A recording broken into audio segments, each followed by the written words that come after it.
குடியை நிப்பாட்டுறதுக்கு. அப்படி போன கிளாஸ் சொல்லி நினைக்கிறல எருமனை கலந்து கொடுக்குறதுக்கு சொன்னா ஞாபகம் இருக்கா இல்லையா? சரி, இருந்தாலும் திரும்ப சொல்லிடுறேன் கேட்டுங்க. தொடர்ந்து தண்ணி அடிச்சுட்டே இருக்காங்க. சரக்குல வந்து நல்லா ஃபுல் போதையில் இருக்கும்போது சரக்குல எருமண்ணையை ஒரு ஸ்பூன் கலந்து கொடுத்துருங்க. அதோட அவன் தண்ணி பக்கமே போக மாட்டான். எருமண்ணெய் குருஜி. என்ன நன்றி குருஜி. ஆனா தெளிவா இருக்கும்போது கொடுத்தீங்கன்னா கண்டுபிடிச்சிருவோம் என்ன அது சரக்கு இன்னைக்கு ஒரு மாதிரி இருக்கு அப்படின்னு. சரக்கு அடிக்கிறவன் நல்ல ஒரு போதையில் இருக்கும்போது எந்த எஃபெக்டும் கிடையாது.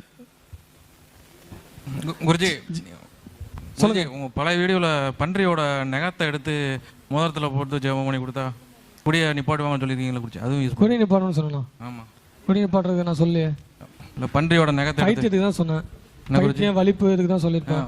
ஏன் மாற்றி பேசுறீங்க? ஜி கஞ்சா அடிக்கிறவங்க தண்ணி அடிச்சிருங்களா? ஜி கஞ்சா அடிக்கிறவங்களுக்கு என்ன? கஞ்சா அடிக்கிறதுக்கா நிப்பாட்டுறதுக்கா? நிப்பாட்டுறதுக்கு ஏற்கனவே ஒரு ஸ்தம்பன மந்திரம் ஒன்று சொல்லியிருப்பேன் இல்லையா? அது பார்த்துட்டேன். ஸ்தம்பன மந்திரம் ஏற்கனவே ஒன்று சொல்லியிருப்பேன்.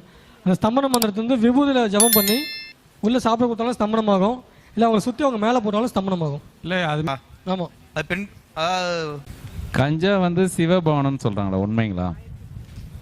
அப்படின்னு சொல்லிட்டு அடிச்சுக்க வேண்டியதான். பழைய சிவன் மேலே சிவன் கேட்க போறாரு.